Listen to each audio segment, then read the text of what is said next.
So there's a bit of a disparity between what you've said you're going to do in your segments and then what you've got said you've been concerned about, because you didn't say you were going to do any reconstructions.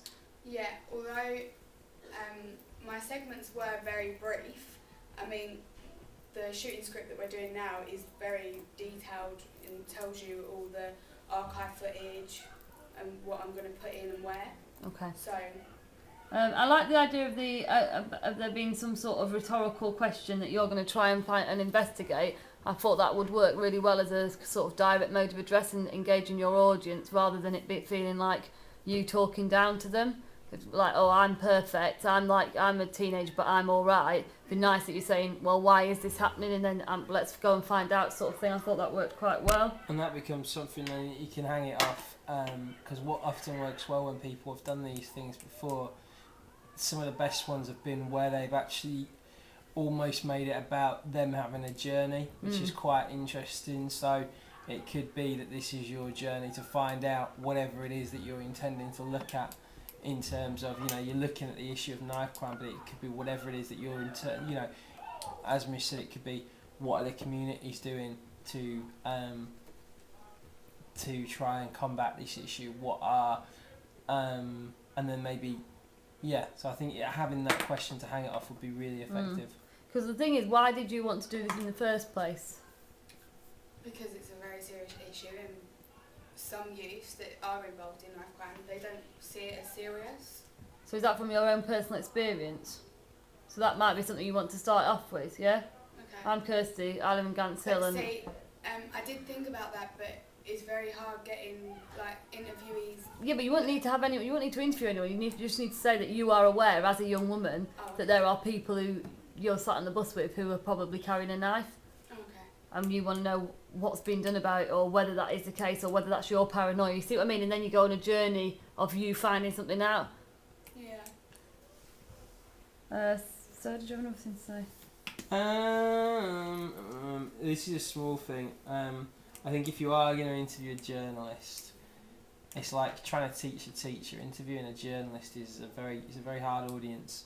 They'll ask to see your questions first, and I think at least one of the questions that you had up on the board there was too direct, and it had a rather sort of the tone was too deliberate with what you were trying to say.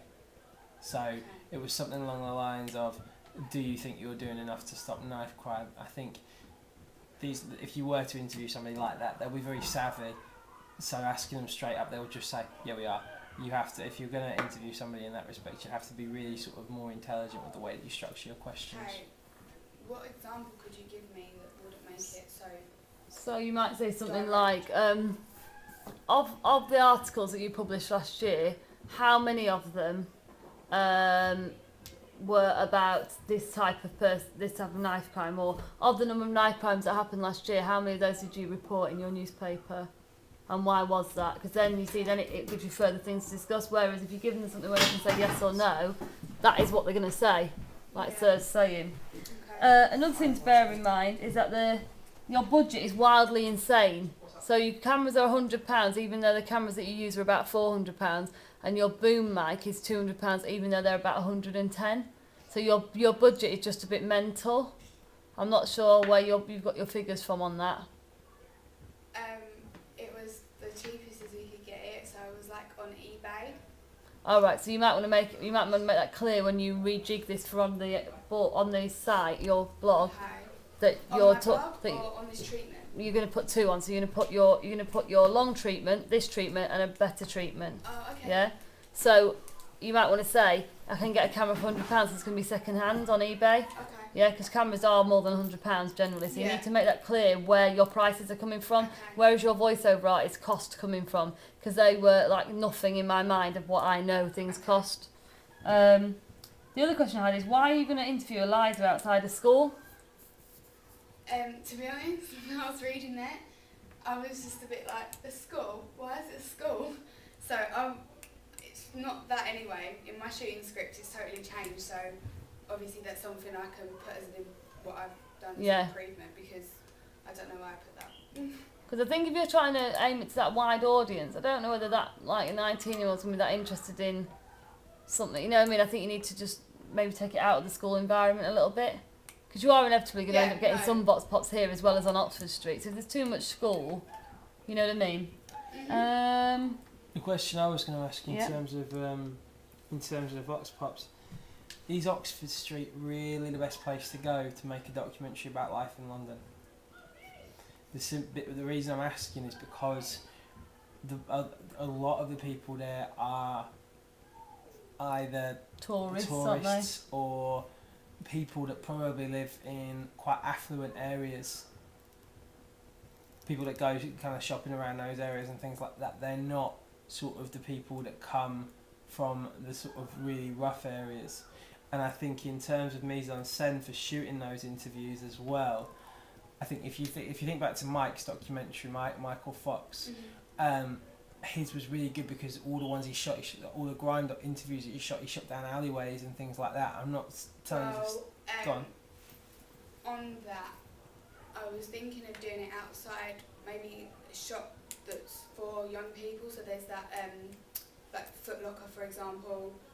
A lot of teenagers go in Foot Locker, JD, Nighttown, places like that. There's still going to be. I don't disagree with you, and I think that is a way of looking at it. But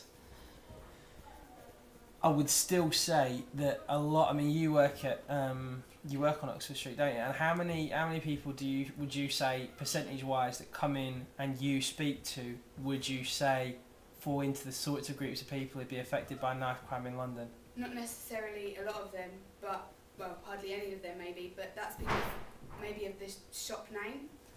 Whereas if you went down the street, maybe in Ilford town centre, how many people do you think would then be able to talk about it there? I think the other thing is, because I understand why you don't want to go on like as a set of girls in Ilford, but why don't you see if you can film in a youth club like the Downsall Centre or something like that, because that's going to have youth workers and stuff there, and that's going to have young people in a setting. Or the Redbridge Drama Centre, they have a youth group there. They've actually done a play about knife crime. Okay. You can go and interview them and their experience. Much more likely sort of target audience really, and more likely to have experience of knives. I can understand why you don't want to go to Ilford, and we wouldn't want to put you in a dangerous position. Experiences there as well, so I think it's just a no-go way. I think even it doesn't necessarily need to be Ilford, but even getting people from school and putting them up against a brick wall doing Vox Pops, it could be anywhere where you're doing those Vox Pops, and get them to talk about any experiences they have of knife crime. So those kind of things might actually, I think, rather than Oxford Street. The other thing as well is on Oxford Street the sound quality is so poor. Yeah, because it's obviously so busy, and so it's right with that. Another really nice place that you can interview people, and I think it's really relevant to what you're doing. It's if you want something a bit more jazzy for someone who you know, or like Eliza, is to interview people on buses. Because it looks really good if you interview people on the back seat of a bus. It just gives a bit of interest, doesn't it? So, yeah, and it's more engaging for your audience because the background's moving. Is there anything you wanted to add, Abdi? Is there anything that you had written down? No, not anymore. The other thing that I had to say was about defamation. Mm-hmm. Defamation basically means that you're not allowed to criticise. Well, it's not about criticism, it's about lying about somebody else. It's because obviously in the media people are always criticising each other, but you've got to make sure that you have evidence to back up that criticism. So you can say that somebody is lying if you've got proof they are lying. Don't feel like you've just got to be like, oh, okay. You know, you can show that about people. So if a journalist, for example, says to you, we represent it this way, we represent it this way, we represent it this way, you can challenge them in your documentary by saying, well, actually, this is what was printed by that newspaper. Yeah. Now, you can't say, so they're a effing liar, because they are, but you can then present you can present the information in an objective way. Yeah. So, that's what defamation is. Everything is supportable. So if they did choose to sue you, they took you to court, and you said, well, actually, no, this is the fact. So imagine if you're trying to, avoid defaming somebody, it would be a case of, imagine you were going to court and you're presenting your case, only put in stuff that you would put in going to court. Okay. Any other points? Is it going to be formal or informal? I think I'm going to leave it quite formal because obviously I'm against the subject, so I don't really want to give people the impression that I'm young, so I'm going to talk to you informally, and quite maybe in slang or whatever, because it's not really me anyway, and I think because I'm making it a serious issue, it's better to be formal about it. Okay. What conventions are you going to use?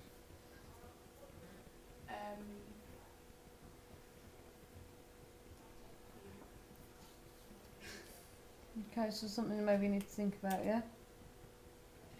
Okay, thank you.